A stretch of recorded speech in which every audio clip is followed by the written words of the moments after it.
आज मैं लेकर आई हूँ बिना अंडा, बिना मैदा और एकदम यूनिक फ्लेवर में बनने वाले रसमलाई केक की रेसिपी। ये सॉफ्ट और फ्लफी केक बनाने में जितना आसान है ना, खाने में उससे कई ज्यादा ये टेस्टी है, जो हर किसी को ही बहुत पसंद आता है। तो इस केक को बनाने के लिए सबसे पहले हम एक बेकिंग ट्रे को रेडी कर लेंगे। इसके अंदर हम थोड़ा सा ऑयल लगाकर इसे ग्रीस कर लेंगे और फिर हम इसके अंदर एक बटर पेपर लगा देंगे। थोड़ा ऑयल से हम इसके ऊपर भी ब्रश कर लेंगे और फिर इसकी जो साइड्स रह गई हैं उसके ऊपर भी हम बटर पेपर लगाकर इसे अच्छे से तैयार कर लेंगे ताकि केक निकालते वक्त आसानी रहे। इसके बाद हम आधा कप गरम दूध के अंदर एक चुटकी भर डालेंगे केसर। इसी के साथ जाएगा इसमें आधा चम्मच भर की इलायची पाउडर। इन दोनों को हम अच्छे से मिक्स कर लेंगे और इसे हम साइड में रख देंगे ताकि केसर का अच्छा सा कलर निकल आए। फिर हमने यहाँ पर एक बोल के अंदर एक कप ले लिया है मैदा। इसी के साथ एक चम्मच डालेंगे हम बेकिंग पाउडर, आधा चम्मच जाएगा इसमें बेकिंग सोडा, एक चुटकी डालेंगे नमक और इसकी फ्लेवर को एनहांस करने के लिए 4 बड़े चम्मच डालेंगे इसमें मिल्क पाउडर। इन्हें हम अच्छे से मिक्स करके साइड में रख लेंगे। अब एक मिक्सिंग बोल ले लेंगे और इसके अंदर हम 1/4 कप ले लेंगे कुकिंग ऑयल। अब अच्छे फ्लेवर के लिए हम इसके अंदर 2 टेबलस्पून डालेंगे बटर। इसी के साथ जाएगी इसमें आधा कप भर की पिसी हुई चीनी। इसे डालने के बाद हम विस्कर की मदद से इसे अच्छे से बीट कर लेंगे ताकि ये एकदम फ्लफी बनकर तैयार हो जाए। और ये देखिए फ्रेंड्स, जैसे ही इसका हल्का सा कलर चेंज हो जाएगा, इस स्टेज पर हम इसके अंदर डालेंगे आधा कप भर के गाढ़ा वाला दही। हमें बस ध्यान रखना है कि सभी चीज़ें रूम टेम्परेचर पर होनी चाहिए। इसे भी हम अच्छे से एक बार मिक्स कर लेंगे और फिर डालेंगे हम इसके अंदर केसर वाला दूध। इसी के साथ आधा चम्मच जाएगा इसमें रसमलाई एसेंस।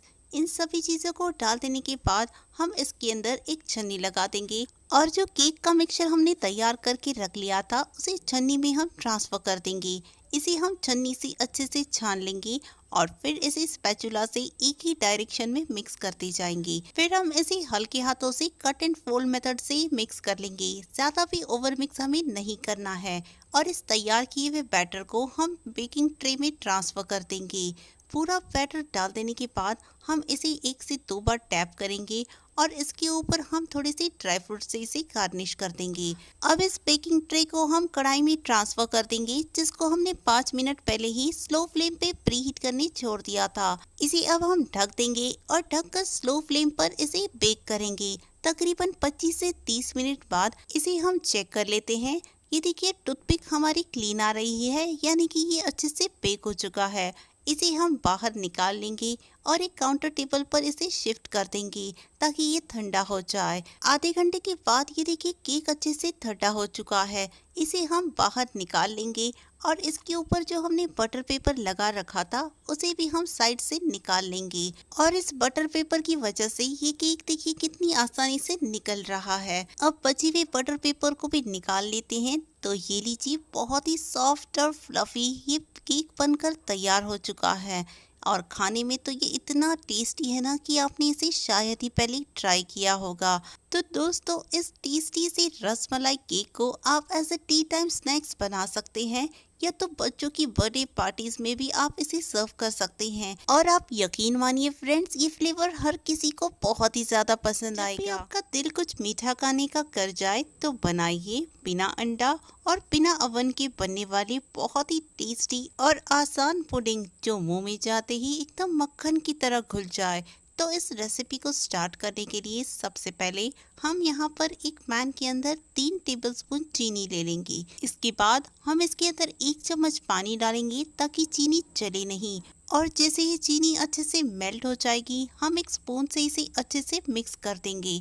इस स्टेज पर हम इसकी फ्लेम को ऑफ करेंगे और इसे अब हम एक स्टील के डिब्बे में ट्रांसफर कर देंगे। आप चाहें तो इसकी जगह पर केक टिन का भी इस्तेमाल कर सकते हैं। इस कैरेमल को हम अच्छे से फैला देंगे और फिर हम इसे ठंडा करने के लिए साइड में रख देंगे। अब एक पैन को हम गैस पर चढ़ा देंगे और इसके अंदर हम 2 कप दूध डालेंगे।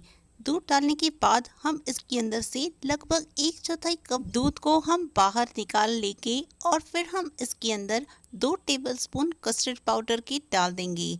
इसे डालने के बाद हम इसे अच्छे से मिक्स करेंगे ताकि इसमें कोई लम्स ना पड़े।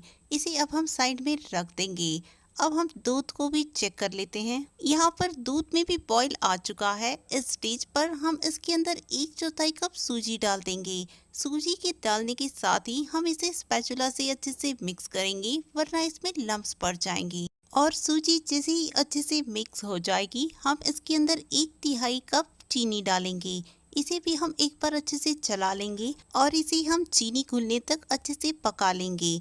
इसके बाद हमने जो कस्टर्ड वाला मिक्सचर बनाकर रख लिया था, उसे इसके अंदर डाल देंगे ताकि इसमें अच्छा सा गाढ़ापन आ जाए। यहाँ पर आपको स्पैचुला से इसे अच्छे से मिक्स करते जाना है, वरना कस्टर्ड के इसमें लम्प्स पड़ जाएंगे। और जैसे कि आप देख सकते हैं, थोड़ी ही देर में ये मिक्सचर अच्छा सा गाढ़ा हो चुका है और इससे ज्यादा हमें इसे नहीं पकाना है। बस हम इसकी फ्लेम को ऑफ कर देंगे और इस क्रीमी कस्टर्ड के मिक्सचर को हम टिन में ट्रांसफर कर देंगे, जिसको हमने पहले ही तैयार करके रख लिया था। सारा मिक्सचर डाल देने के बाद हम इसे स्पैचुला से अच्छे से लेवल कर देंगे और फिर हम इसे स्टीम करने के लिए एक पतीले में ट्रांसफर कर देंगे, जिसके अंदर हमने पानी को पहले ही बॉईल करने चढ़ा दिया था। इसे डालने के बाद हम इसे लिड से अच्छे से कवर करेंगे ताकि पानी इसके अंदर ना चला जाए। फिर हम इसे ढककर स्टीम करेंगे। तकरीबन 25 से 30 मिनट बाद हम इसके लिड को खोल देंगे और इस डिब्बे को हम काउंटर टेबल पर ठंडा होने के लिए छोड़ देंगे। इसे और अच्छे से सेट होने के लिए आधे घंटे के लिए फ्रिज में रख देंगे और फिर हम इसे निकाल कर चेक कर लेते हैं। और ये देखिए, ये कितना बढ़िया तरीके से सेट हो चुका है। अब हम इसे नाइफ से अच्छे से छुड़ा लेंगे और फिर हम इसे एक प्लेट में ट्रांसफर कर देंगे। तो ये लीजिए दोस्तों, बहुत ही टेस्टी, क्रीमी और एकदम नई तरह से बनने वाला ये पुडिंग अब बनकर तैयार हो चुका है। तो दोस्तों, इस टेस्टी से पुडिंग को as a tea time snacks आप बना सकते हैं या तो फिर कोई भी पार्टी में भी इसे सर्व कर सकते हैं।